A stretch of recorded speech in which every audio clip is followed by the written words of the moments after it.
पूर्वी सीट से मनोज तिवारी के टक्कर में है। कैसे देख रहे हैं कि कन्हैया कुमार क्या मनोज तिवारी पर भारी पड़ेंगे, अच्छी खासी टक्कर दे पाएंगे? पता होगा नॉर्थ ईस्ट दिल्ली में बिहारी बहुत रहते हैं, तो यदि आप बिहार को वहाँ छोड़ के फिर यहाँ पे आके चुनाव लड़ना चाहते हैं, जनता फिर एक बार नकारेगी, असर पड़ेगा और एक बार फिर से इनको नकारेगी। ये बहुत ही कमजोर कैंडिडेट, कांग्रेस ने बहुत ही कमजोर कैंडिडेट दे रखा है नॉर्थ ईस्ट दिल्ली से, और इनको जनता बुरी तरह से हराएगी। जमानत भी जब्त होने की चांसेस हैं कन्हैया कुमार की, मैं आपको ऑन कैमरा बता रहा हूँ। एक ऐसा देश हो गया है जो कि एक भारत में दो भारत है, एक इंडिया में दो इंडिया, एक इंडिया है जो कि बहुत अमीर है और एक जो इंडिया है बहुत गरीब है। इस बार कन्हैया कुमार एक नया नेता बिहार को जो आगे बढ़ाएगा, वो एक तो अपने पार्टी को छोड़ के आ गए, अब वो बिहार को भी छोड़ के आ गए, और अब क्या चाहते हैं वो दिल्ली वाले जिता देंगे। पार्टी डिसाइड करती है कि कोई नेता है वो कहाँ से चुनाव लड़ेगा, हमारे करती है, मैंने माना सब सही है, पर वादा हमारा कहाँ गया? एज ए बिहारी मैं नहीं जानता था, जनू नहीं आया था, पर मैं बिहार में था 2019 के इलेक्शन में, मैं बिहार में था। कन्हैया कुमार ने वादा किया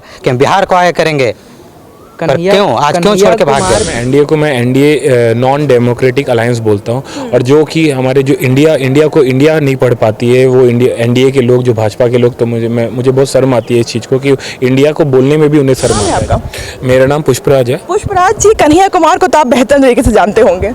हाँ, मतलब हम उन्हें जानते हैं, यहाँ पे जेएनयू से उन्होंने पढ़ाई लिखी की है, उन्होंने यहाँ से मतलब यहाँ के प्रेसिडेंट थे 2015 में, उसके बाद फिर उन्होंने अभी कांग्रेस में ज्वाइन किया है और काफ़ी अच्छा काम कर रहे हैं। देखिए, उत्तर पूर्वी सीट से मनोज तिवारी के टक्कर में है। कैसे देख रहे हैं कि कन्हैया कुमार क्या मनोज तिवारी पर भारी पड़ेंगे, अच्छी खासी टक्कर दे पाएंगे? जैसा कि हम जानते हैं कि अभी कन्हैया कुमार जो है हमारे एनएसवाई के वो इंचार्ज भी है, नेशनल इंचार्ज हैं, और उन्हें नॉर्थ ईस्ट सीट पे अभी जो कैंडिडेट की तरह वो अभी कंटेस्ट कर रहे हैं 24 जनरल इलेक्शन में। और ऑब्वियसली सी बात है कि वो एक स्टूडेंट है, जो एक पढ़े लिखे कैंडिडेट है, उन्होंने मतलब ऑलरेडी यहाँ पे जेएनयू से पढ़ाई करी है, तो उन्हें मतलब यूथ के बारे में और मतलब जो डिमांड्स है, जो नीड है, उन्हें पता है कि आज के डेट में हमारे यूथ का जो क्या मेजर एजेंडा है। तो बिहार से आके यहाँ पे लड़ रहे हैं, तो यहाँ पे मुझे लगता है कि जो दिल्ली की, जो नॉर्थ ईस्ट की जो जनता है, वो मतलब बहुत अच्छे से समझ रही है, और वो कन्हैया कुमार को बहुत अच्छे से सपोर्ट करेंगे और वो जीतेंगे वहाँ से। उनके सामने एक तरफ मनोज तिवारी हैं जो कि 2 बार से सिटिंग एमपी हैं वहाँ करके। हाँ, मनोज तिवारी वहाँ पे 2 बार के सिटिंग एमपी हैं, बट वहाँ के लोग 10 साल में एक बार भी मनोज तिवारी को देखा नहीं है वहाँ का चेहरा। क्योंकि रिसेंटली मैं अभी अगर नॉर्थ ईस्ट में, अगर दिल्ली की बात करें तो मैं वहाँ गया था, वो बस वहाँ पे धर्म के नाम पे वहाँ पे मनोज तिवारी जीत रहे हैं 2 बार से, बट वहाँ पे मनोज तिवारी को बाय फेस भी कई लोग नहीं देखे होंगे। और वहाँ की डेवलपमेंट की बात किया जाए तो वहाँ पे वो कोई डेवलपमेंट नहीं हुआ। आपका क्या नाम है? मेरा नाम आकाश। आकाश, चुनावी माहौल चल रहा है और आज पहले चरण की वोटिंग भी हो चुकी है और 25 मई को दिल्ली में जो है वोटिंग होने वाली है, और उत्तर पूर्वी सीट से कन्हैया कुमार को बतौर उतारा गया है। कैसे देख रहे हैं आप इसको? ये मतलब हमारे जैसे युवाओं के लिए एक बहुत अच्छा मौका है कि हम एक पढ़े लिखे युवा को as a leader, as a representative हम चुन पाएंगे। आपका नाम क्या है? हिमांशु कुमार। हिमांशु कुमार, चुनाव का माहौल चल रहा है और आप युवा हैं, बतौर युवा क्या लग रहा है कि इस बार का क्या मुद्दा होना चाहिए जो आपको ज़्यादा हिट करे? मुद्दा सब रोजगार होना चाहिए और डेवलपमेंट होना चाहिए, और जहाँ पे हम लोग पढ़ाई कर रहे हैं यूनिवर्सिटी में, सेंट्रल यूनिवर्सिटी को और मजबूत करने की ज़रूरत है, जो कि मोदी जी के आने से बहुत मजबूत हुई है और हो रही है दिन पर दिन।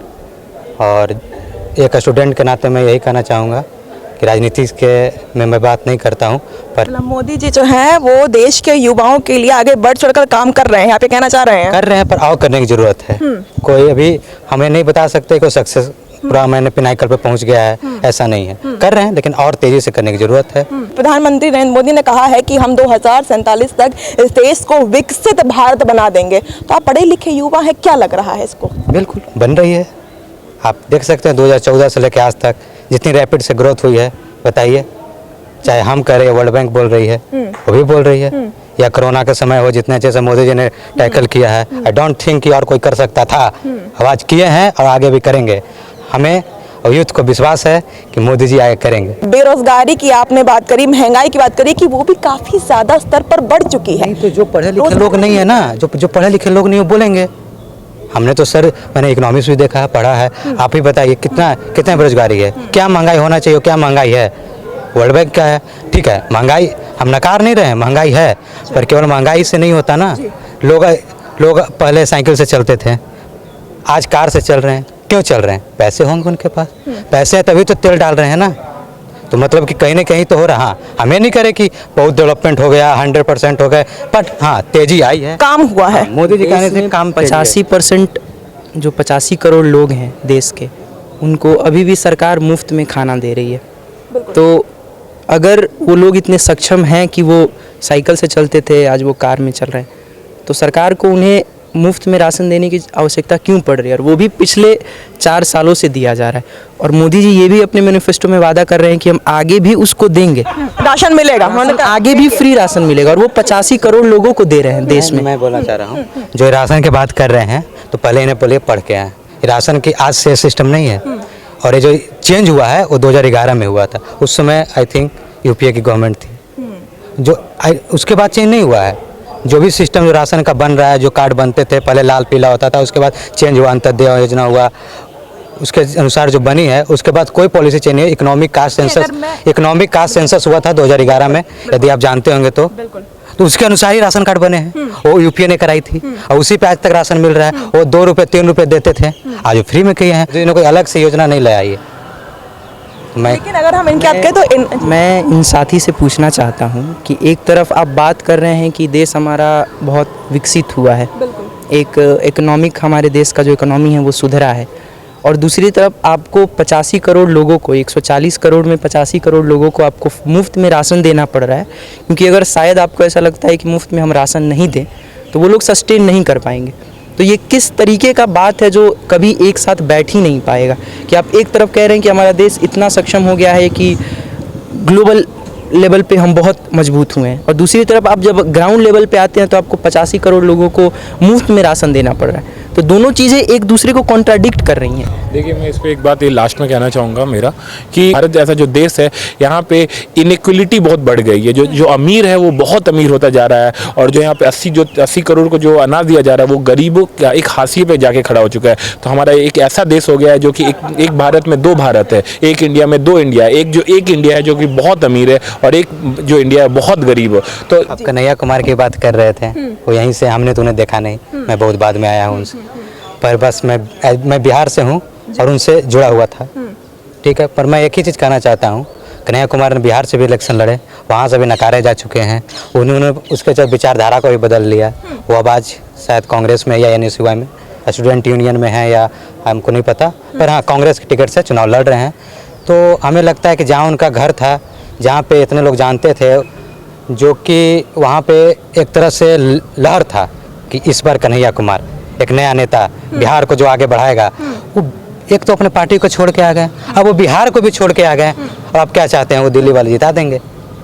पार्टी ने उनको यहाँ से टिकट दिया है। अरे तो पार्टी को तो डिमांड करें ना। एक तो पार्टी अपने विचारधारा को भी छोड़ दी है जो पहले था, अब एक अच्छी जगह आए हैं, मैं मानता हूँ एक अच्छी जगह आए हैं, कांग्रेस में आए हैं।